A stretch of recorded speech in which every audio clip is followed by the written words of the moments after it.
예, 오늘은 마가복음 7장 24절서부터 30절까지, 마가복음 7장 24절서부터 30절까지,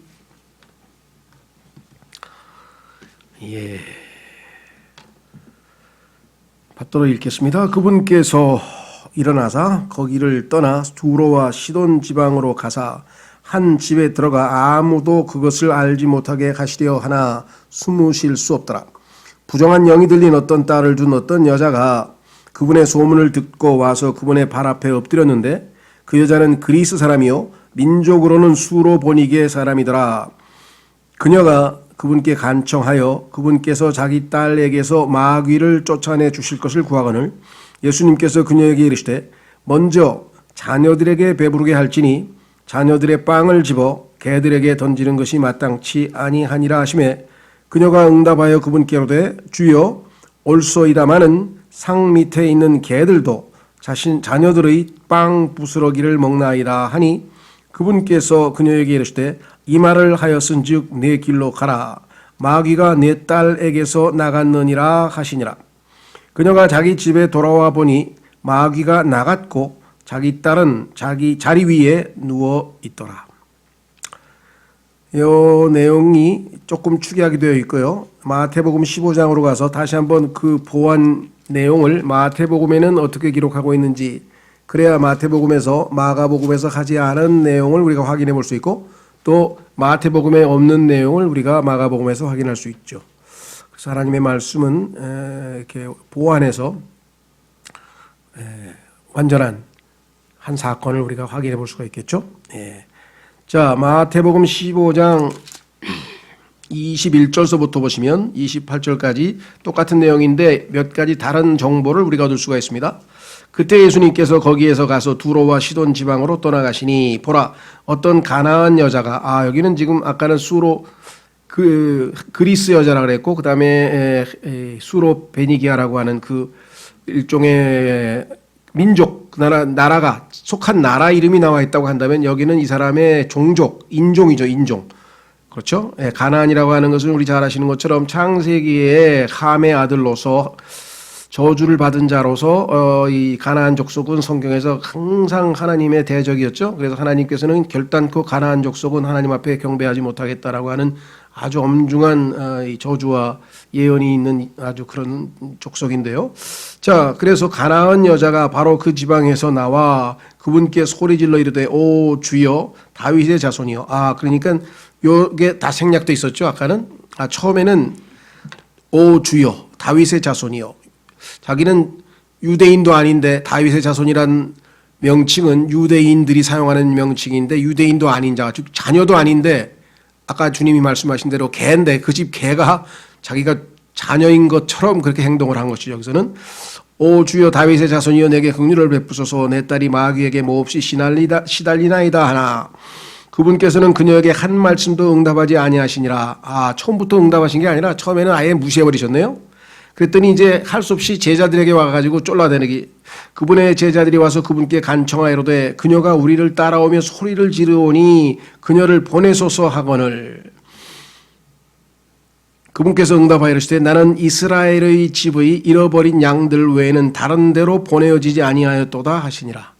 난 이방인들하고 상관없다. 나의 사명은 이스라엘 사람들에게 보내어진 것이다 라고 그렇게 답변을 했어요. 그랬더니 그러한 모욕적인 이야기를 듣고서도 뭐라고 얘기를 했느냐, 그때 그녀가 와서 그분께 경배하며 이르되, 무릎 꿇고 경배하는 거죠. 주여 나를 도우소서. 이번에는 다윗의 자손을 뺐죠. 내가 이방인이라고 하는 자신의 정체성을 인정하는 거죠. 나는 이방인입니다. 그럼에도 나의 주인인 되신 분임을 인정하는 거죠. 그분께서 응답하여 이르시되 자녀들의 빵을 집어 개들에게 던지는 것이 마땅하지 아니하니라 하시매, 개들이라고 하는 표현은 구원받지 못한 이방인들을 가리키는 표현으로 구약성경 사무엘상서부터 시작해서 일관성 있게 나오고, 신약에서도 빌립보서 3장 2절, 계시록 등등의 개들이라고 하는 것은 다 구원받지 못한 이방인들에 대한 성경적 용어입니다. 인정하는 거죠. 그러면서 뭐라고 얘기했느냐, 거기에 반항하거나 거기에 그 모욕에 대해서 저항하지 않고 이렇게 이야기를 했습니다. 27절 그녀가 이르되 주여 참으로 옳소이다마는 개들도 자기 주인의 상에서 떨어지는 빵 부스러기를 먹나이다. 여기서 중요한 거는 주인의 상이라 그랬네요. 개도 주인 거 아니냐 이거죠. 개 주인도 당신이다 이거. 그래 당신이 돌봐야 된다 이게. 그렇죠. 주인이 자기 소유를 돌보는 것은 너무나 상식 아니냐. 그래서 아주 정말 예수님을 꼼짝 못하게 만드는 지혜를 갖고 있었어요. 보통 여자가 아니네요. 네. 당신이 나의 주인인데 주인이 자기 개를 안 돌보면 되겠냐 이 말이죠. 그랬더니 예수님께서 자 마가복음에는 없는 놀라운 칭찬을 하셨네요. 28절 이에 예수님께서 그녀에게 응답하여 이르시되 오 여자여 내 믿음이 크도다. 내가 원하는 대로 그 일이 내게 이루어질지어다 하신즉 바로 그 시각부터 그녀의 딸이 온전하게 되니라.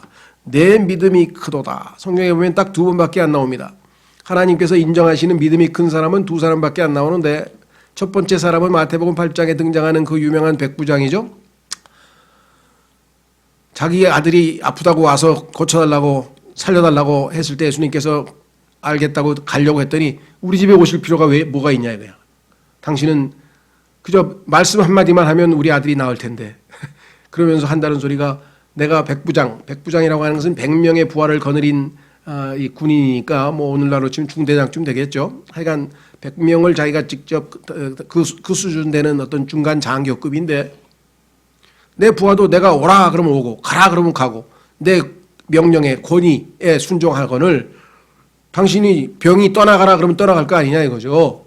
창조주 전능하신 분이신데 그러니까 예수님께서 이런 믿음을 이스라엘에서 본 적이 없도다 하면서 큰 믿음이라고 칭찬하셨죠. 예수님이 누구이신지 어떤 분이신지를 알고 그분의 권위를 인정하는 믿음, 이것을 성경에서는 큰 믿음이라고 했고 이번에는 뭐예요? 겸손한 믿음이죠. 자기의 모욕적인 언사이 모든 것을 다 인정하고 그래도 그분을 신뢰하는 믿음. 그래서 뭐라고 얘기했느냐? 여전히 나의 주인이시니까 주인의 상에서 떨어지는 빵 부스러기라도 먹어야 되겠다. 그런 믿음을 보시고 믿음이 크다 이렇게 칭찬하셨어요. 앞서 보면 유대인들은요, 믿음이 적은 자들아. 그렇죠? 예수님께서 주무시고 계신데, 아이고, 우리 죽게 됐습니다 하고 파도 친다고 난리 쳤고요. 등등등등 몇 번의 사건을 보면 전부 다, little faith. 너희는 믿음이 적은 자들아. 믿음이 적은 자들아. 하면서 예수님이 꾸짖은 게 유대인들인데, 이방인인 이 여인에게 믿음이 크도다라고 칭찬을 했다는 것은 참 역설적이죠. 그렇죠? 예.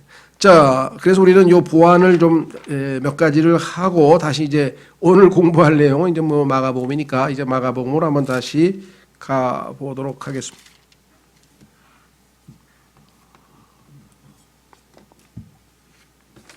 첫 번째, 그분께서 일어나서 거기를 떠나 두로와 시돈 지방으로 가사. 여기 보시면 우리 말로는 지방으로 가사. 그런데 사실은 지방이 아니에요. 여기 보면 뭐라고 되어 있냐면 borders라 돼, border. 이 border라고 하는 말은 경계거든요, 경계. 예수님께서 아까도 말씀드렸습니다만은 이스라엘 사람들에게만 보내어졌다 그랬잖아요. 그러니까 이방인 지방으로 들어가지는 않으셨어요. 이게 지금 이 시돈, 그 다음에 이 두로 여기는 오늘날로 치면 레바논 지역인데 이방인 지역입니다. 그렇기 때문에 예수님께서는 그 경계, border라고 하는 말 아시죠? 국경까지만 가신 것이지 그 지방으로 넘어가진 않았는데 우리말로는 이 국경이라는 말을 살리지 않고 그냥 시돈 지방으로 들어가서 그럼 그 지방까지 간 것처럼 이렇게 오해를 하게 되어 있죠. 그래서 번역상에 조금 주의를 해야 될 것 같아요. 그 다음에 한 집에 들어가 아무도 그것을 알지 못하게 하시려 하나. 예수님은요, 사람들이 뭐 기적 하나만 베풀면 그냥 흥분해가지고 막 여기저기 막 소문 퍼뜨리고 난리를 치고 또 사람들이 몰려오고 막 또 이런 일들이 계속 반복되니까 정상적으로 자신이 하나님 앞에 계획했던 사역을 하실 수가 없어서 자주 알리지 말라 그랬고 기적을 통해서 이렇게 고침받은 사람에게 알리지 말라 그러고 자꾸 피해서 숨으시고 하신 장면들을 우리가 성경에서 볼 수 있죠. 그러나 예수 그리스도께서 하신 그 위대한 기적들을 보고 어떻게 그분이 숨으실 수가 있겠냐. 그런 분이 알려지지 않고 어떻게 배견할 도리가 있겠냐 이 말이죠. 그렇죠? 예. 오늘날도 마찬가지입니다. 예수 그리스도는 전 세계 어디를 가서도 다 지금 뭐 여러분 잘 아시는 것처럼 뭐 인터넷은 요즘 얘기지만 예전에도 단파 라디오를 통해서 전 세계 어디에서든지 다 이 복음 방송이 뭐 24시간 내내 들려오고 있고 전 세계 어디를 가도 이 길거리 거리 설교자가 있고 그래서 주님은 숨겨질 수 없는 분이다라는 것을 우리가 잘 알죠. 자, 그래서 예수님을 몰라서 구원을 못 받는 게 아니라 예수님을 거부하기 때문에 구원을 못 받는 거겠죠. 자, 숨으실 수 없더라 이렇게 얘기를 했습니다. 25절 부정한 영이 들린 어린 딸을 둔 어떤 여자가, 아까는 마귀라 그랬는데 이번에는 마태복음에서는 마귀라 그랬는데 여기는 부정한 영이죠. 그러니까 마귀는 부정한 영, 부정한 영, 그다음에 악한 영 등등등등 이렇게 명칭이 여러 개가 있습니다. 그렇죠? 사탄도 명칭이 여러 개가 있는 것처럼 어린 딸을 둔 어떤 여자가, 그러니까 간단한 병이 아니에요. 이게 도저히 어떻게 전능하신 어떤 그 능력이 있으신 분이 아니면 어떻게 해결할 수 없는 상황입니다. 그분의 소문을 듣고 와서 그분의 발 앞에 엎드렸는데, 자, 성경에 보면 발 앞에 엎드렸는데는 표현을 쭉 찾아보면 그것은 경배의 표시다, 상징이다라는 것을 알 수가 있죠. 자, 그래서 그분의 발 앞에 엎드렸다는 이야기는 그분을 하나님으로, 주님으로 모신다고 하는 증거고, 실제로 그분이 그분께 주여라고 고백하는 장면을 아까 우리 마태복음에서 확인할 수가 있었습니다. 그렇죠? 그분의 발 앞에 엎드렸는데, 어차피 나중에 모든 사람들은 다 그분의 발 앞에 엎드릴 수밖에 없어요. 확인해 보겠습니다. 이 땅에 있는 사람들 중에 아직 예수님께 엎드리지 아니한 사람, 예수님을 경배하고 있지 않은 사람들은 결국에 가서는 경배할 수밖에 없다고 성경에 써 있는데, 정말 안타깝죠. 구원받지 못한 상태에서 마지막에 그분 앞에 무릎 꿇고 경배한다는 것은 얼마나 안타까운 일입니까? 빌립보서 2장으로 가시면 여기서 아무리 예수님을 뭐 빈정대고 욕하고 조롱하고 무슨 짓을 하더라도 결국은 그분의 앞에 무릎 꿇고 그분을 주님이라고 고백하는 것이 모든 인간의 운명입니다.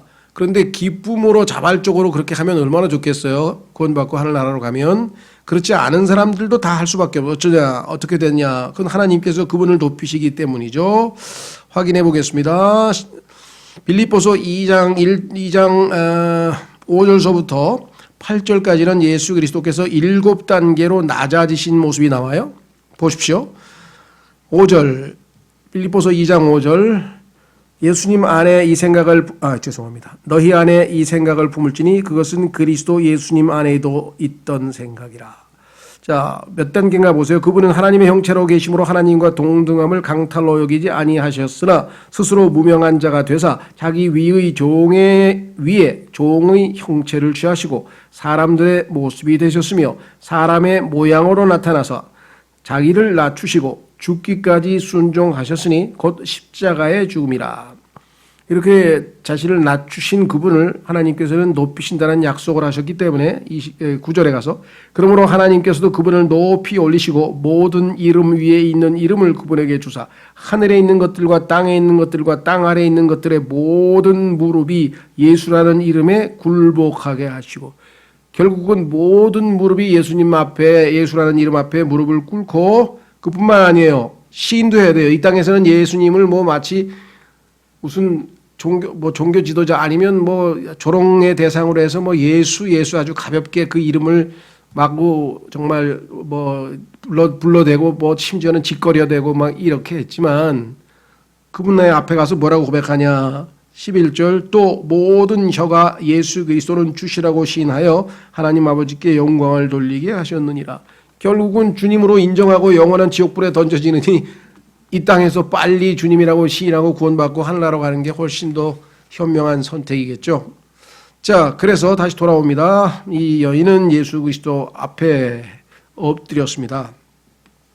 그렇죠?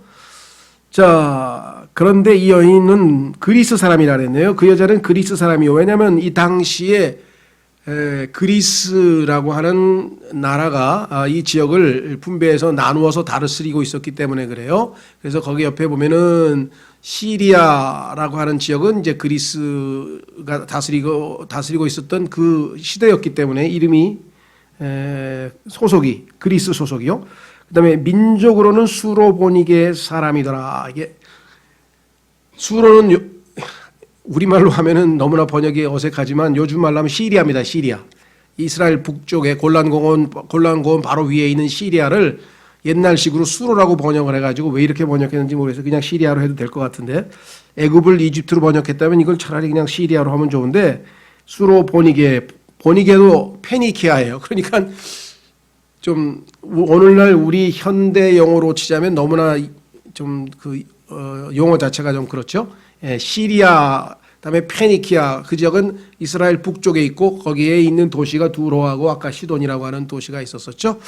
자, 그래서 이방인들이라는 사실을 알 수가 있고 그런데 이들의 그 조상으로 올라가자면 우리가 이제 뭡니까? 가나안 족속이라고 아까 마태복음에서 말씀했죠. 우리도 그렇죠. 우리는 뭐 대한민국이라고 그러고 뭐 한민족이라고 그러고 뭐라고 얘기를 하지만 나중에 인종학적으로 계속해서 올라가면 우리는 몽골족이잖아요. 몽골. 그런 것과 마찬가지죠. 이건 가나안 족속이라.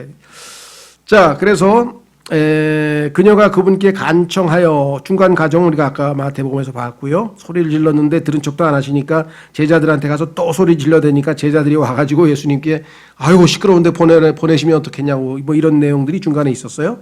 그분께서 자기 딸에게서 마귀를 쫓아내 여기 마귀가 나왔네요. 25절에 부정한 영 마귀 같은 거죠. 조심하십시오. 왜냐? 지금 현재 기독교계에서는 일반적으로 기독교계에서는 마귀 그러면 사탄으로 생각해요. 근데 성경에는 마귀라고 하는 단어는 영어로 하면 devil인데 devil이라고 하는 단어에 D자가 대문자로 굵은 글자로 쓰여졌으면 그것이 사탄이고요. 소문자로 쓰면은 그것은 마귀들을 해가지고 부정한 영들에 대한 이야기입니다. 근데 마귀들이라고 하는 것이 있다는 걸 잘 모르고 마귀는 사탄이다 이렇게 한 가지만 생각하는데 아닙니다. 여기서 마귀를 쫓아내 주실 것을 구하거늘. 자, 그래서 지금 예수님께 아주 도와달라고 아주 막 간청을 하고 있는 장면이 나와 있죠. 예수님께서 그녀에게 이르시되 먼저 자녀들을 배부르게 할지니 자녀들의 빵을 집어 개들에게 던지는 것이 마땅하지 아니하니라. 아까 이 이스라엘에게만 보내심을 받았다는 얘기를 보니까 자녀들은 이스라엘 백성을 얘기하는 거구나. 그렇죠. 하나님 예수님께서는 유대인으로 태어나셨고 유대인들이 창세기 12장에서 아브라함을 필두로 해서 하나님으로부터 부여받은 제대로 된 역할을 못하고 선민으로서 부여받은 책무를 다 수행하지 못하고 하나님을 거역하고 이방인들에게 하나님을 잘못 증언했기 때문에 하나님에 대해서 잘못 알려주었기 때문에 그 실패를 만회하기 위해서 예수님께서 오셔서 이방인들을 대신해서 이제 유대인들을 대신해서 그들의 책임을 다 이제 감당하실 터인데, 자, 그래서 일단은 유대인들에게 먼저 복음을 전하셨죠. 그래서 로마서 1장에도 보면은 복음도 유대인에게, 먼저는 유대인에게요, 그 다음에 헬라인에게라, 이렇게 성경에 순서가 나와 있죠. 사도 바울도 어디를 가든지 복음을 전할 때 회당에 가서 먼저 유대인들에게 복음을 전하고 그 다음에 이제 이방인들에게로 가는 순서를 밟았죠. 자, 그래서 이때에는 하나님의 자녀들은 소위 말하면 누구냐? 바로 이스라엘 백성들을 얘기합니다. 신약에서 얘기할 때는 이제 우리가 예수 그리스도를 믿고 하나님의 아들들이 되는데 이거는 이제 나중 얘기고, 지금 여기서 얘기할 때는 자녀들은 당연히 우리 얘기가 아니고 이스라엘 백성을 얘기하는 것이다 그랬어요. 자녀들의 빵을 집어 개들에게 던지는 것이 마땅치 아니하니라. 내가 지금 이스라엘을 섬기러 왔는데, 그렇죠? 자, 로마서 15장으로 가보십시오. 로마서 15장.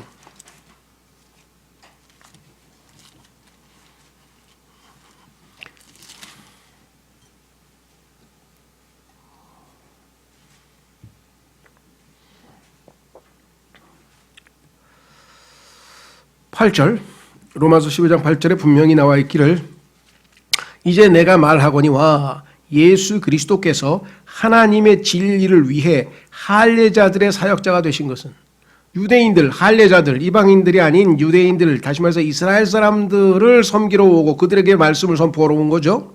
조상들에게 하신 약속들을 확증하려 하심이요 그랬습니다.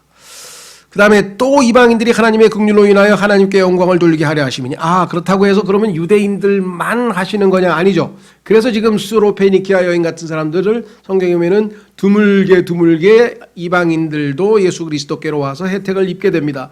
그러나 본격적으로 이방인들의 사역은 누구에게 맡겼는가? 밑으로 내려갑니다.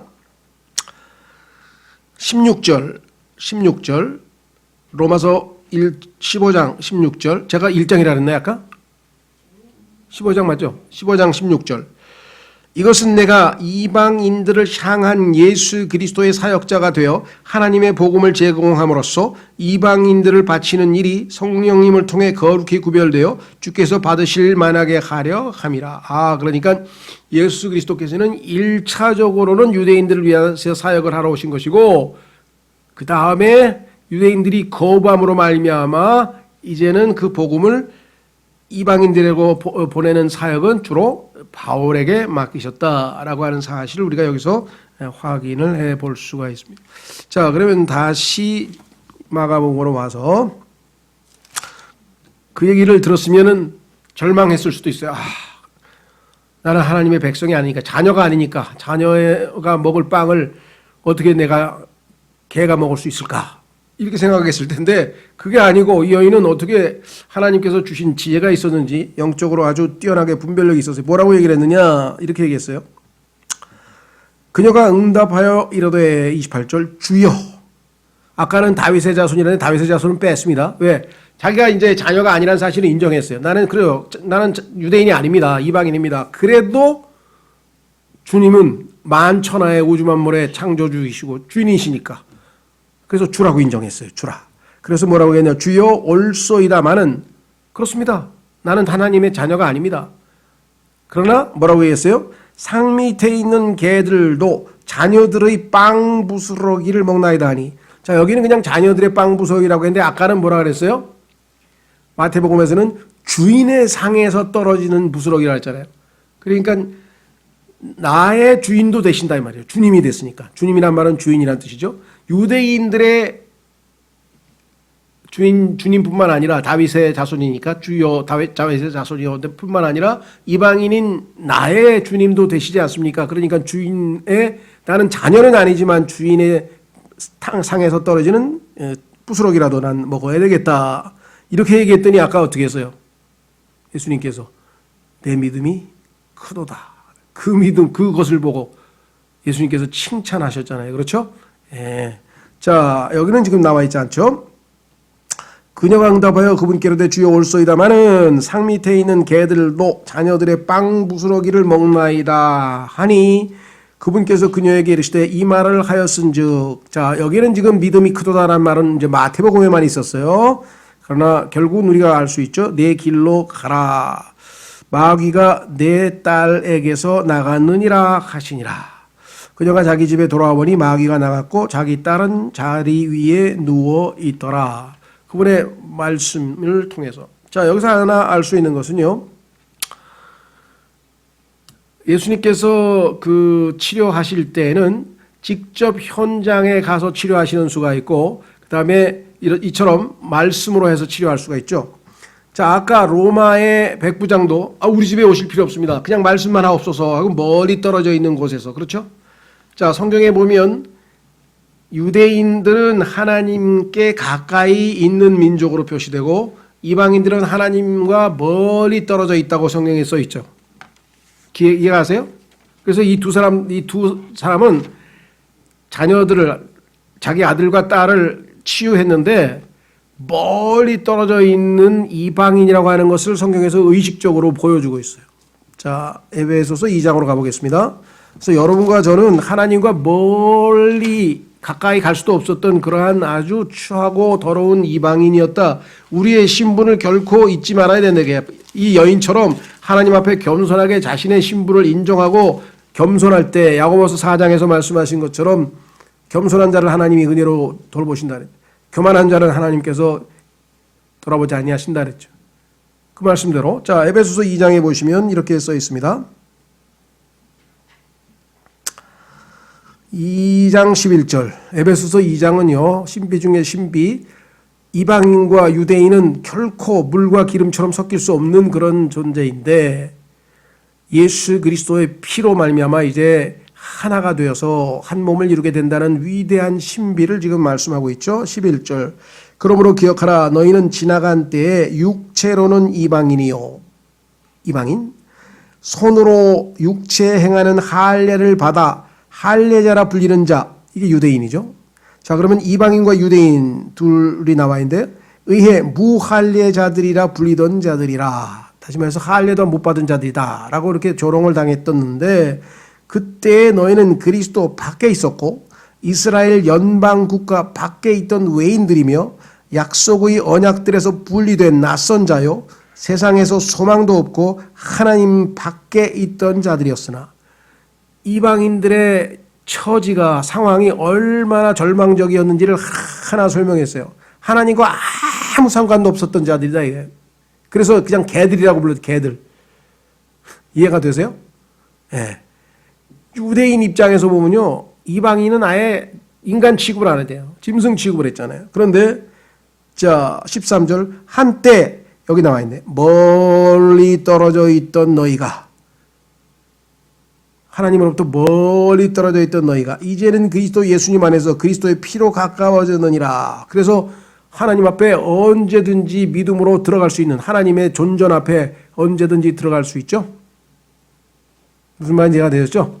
자, 그래서 이방인과 유대인이라고 하는 이 두 가지를 성경적으로 구분하지 않고 성경을 그냥 무조건 아무데나 갖다가 적용을 해버리면, 하나님께서 유대인들에게 하신 11조도 유대인과 하나님과의 사이에, 그 다음에 안식일도 유대인과 하나님 사이에, 그래서 유대인과 하나님 사이의 표적을 우리가 그냥 무조건 갖다가 그냥 우리에게 막 적용해서 무슨 안식일을 지키니 뭐 주일 성수라니 막 이런 율법을 갖다가 만들어내면 안 된다 이거죠. 기록된 율법도 마찬가지예요. 율법은 이방인들하고 아무 상관없어요. 우리는 율법을 주신 적이 없어요. 다만 그 율법에 있는 내용을 우리는 마음에 기록된 율법이라고 칭하는 양심을 주셔서 율법을 대행하게 했지, 기록된 율법 자체가 우리하고는 아무 상관이 없어요. 우리는 율법 하에 있지 않냐고 은혜 아래 있다고 분명하게 로마서에서 말씀을 하고 있죠. 그렇죠? 예. 그러니까 그런 모든 것들, 특히 우리가 이 사복음서에서, 지금 우리가 사복음서를 공부하고 있는데, 영적인 교훈, 예수님은 어떤 분이신가, 예수님은 유대인을 대할 때는 어떻게 하셨고 이방인은 어떻게 대하셨고, 예수님은 얼마나 인간적으로 동정심이 많으시고, 예수님은 얼마나 놀라운, 또 뭐 예를 들면 어제 지난번에 봤던 것처럼 기도에 사람이셨는가 등등등등 많은 것을 배우지만, 신약 성도들에게 적용할 수 없는 교리적 내용들이 여기 지금 잔뜩 들어있다. 왜? 예수 그리스도께서 오셔서 마태복음 27장에선가 이제 십자가에서 죽으셨죠? 그런데 히브리서 9장에 보면 신약, 새로운 언약, 구약, 옛날 언약은 폐기되고 새로운 언약을 체결했는데, 그 언약을 체결한 게 마태복음 27장이고, 그 언약이 유언의 형태로, 언약이 유언의 형태로 주어졌기 때문에, 유언이라고 하는 것은 그 사람이, 유언을 한 사람이 죽어야 효력이 발생한다고 히브리서 9장에 써 있잖아요. 그러면 마태복음 27장 이후부터 신약이 시작이 되었으면 마태복음 27장까지의 모든 그 내용은 다 뭐예요? 신약 시대에 해당되는 게 아니라는 것을 성경 자체에서 설명을 했잖아요. 그렇죠? 그러니까 막 산상설교에 있는 것 우리가 영적으로 적용해서 예수 그리스도의 어떠함을 배우고 이런 건 좋은데, 그거를 지키는 쪽으로 몰고 가서 잘못 적용하면 유대인에게 지금 하시는 말씀을 유대인도 아닌 구원받은 하나님의 자녀가 지키려고 하는 엉뚱한 일이 벌어진다는 거예요. 그래서 잘 구분해서 이해를 하셔죠. 자, 여기서는 지금 유대인과 이방인의 구별이 없어지면서 어떻게 돼요? 영적으로 이제 한 몸이 되는 것을 성경에서 언급하고 있죠. 자, 그래서 멀리 떨어져 있었다. 우리는 그런데 이제 가까이 다가갈 수 있는 길이 열렸다. 그것이 바로 예수 그리스도 덕분이다. 이렇게 얘기를 했습니다. 다시 돌아옵니다.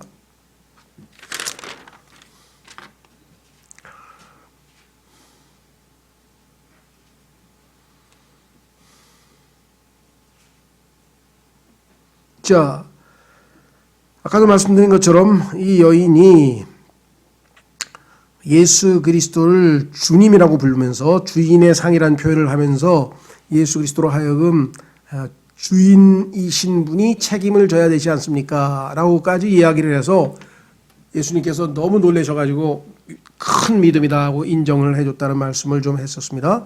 자, 그러니까 여기서 우리가 이 소위 말하면 수로페니키아 여인의 이 사건을 통해서 우리가 얻을 수 있는 영적인 교훈이 몇 가지가 있는데, 첫 번째는 뭐냐? 자, 야고보서 아까 4장 말씀드린 것처럼 하나님께서는 겸손한 자에게 은혜를 베푸시고 그렇지 않은 교만한 자들은 물리치신다. 이 여인은 아주 뭐랄까요, 그 수치스러운 그러한 말을 듣고도 그대로 수용하고 그대로 다 받아들였습니다. 그렇죠?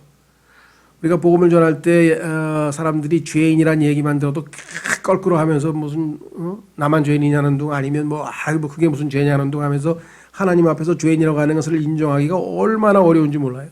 구원 못 받는 이유 중에 하나는 전부 다 자존심 때문이거든요. 내가 내 죄 때문에 예수님이 대신 죽어야 될 만큼 내가 죄인이냐? 내가 죄를 지어서 지옥에 간다? 내가 지옥에 갈 만큼 그렇게 많은 죄를 지었냐? 그 죄에 대한 인식을 하기가 쉽지가 않아요.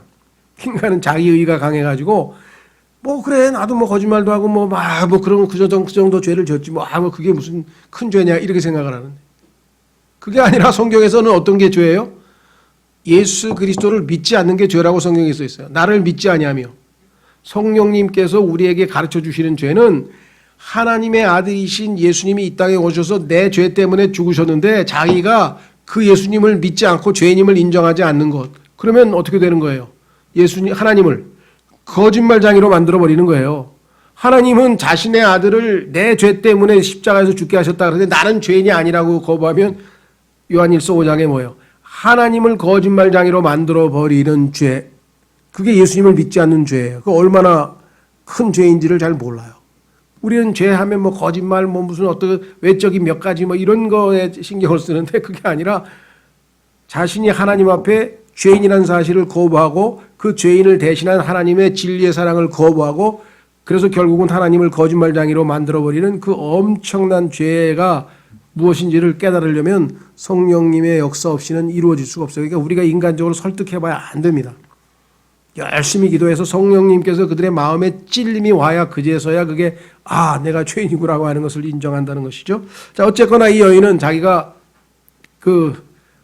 정말 개입니다. 저는 하나님의 자녀가 아니고 이방인의 추하고 더럽고 그냥 쓰레기 같은 그런 인간 존재, 개입니다라고 인정을 했죠. 자, 겸손한 마음 자세로 하나님 앞에 서 있었다. 이게 두 번째는 믿음이죠. 주님께서는 전지전능하신 분이고 그분은 긍휼이 많으신 분이시고 그래서 고치신다. 능히 고치실 수 있다. 다를 믿었습니다. 그래서 그 다음에 어떻게 했어요? 세 번째 단계가. 이제 세 번째 단계는 뭐냐면 끝까지 기도하는 거예요. 끝까지 요청하는 거죠. 그래서 이것을 성경에서는 뭐라고 얘기했는 거 아니? 뭐라고 해야 되나? 우리가 끈질긴 기도. 자, 3단계였죠? 겸손하게 자신의 있는 모습 그대로 주 앞에 나와서 그분에 대한 절대적인 신뢰를 표현하고 그분께 자신을 불쌍히 여겨주시고 우리 딸을 치료해달라고 간절히 끝까지 들어주실 때까지 메어 달리는 기도. 이 세 가지가 이 여인으로 하여금 응답받게 했던 비결이었죠. 자, 확인해 보겠습니다. 누가복음 11장으로 한번 가보시면, 누가복음 11장으로 가보시면 그 끈질긴 기도에 대해서 예수님께서 설명을 예를 들어주신 장면이 나와요. 끈질긴 기도, 누가복음 11장.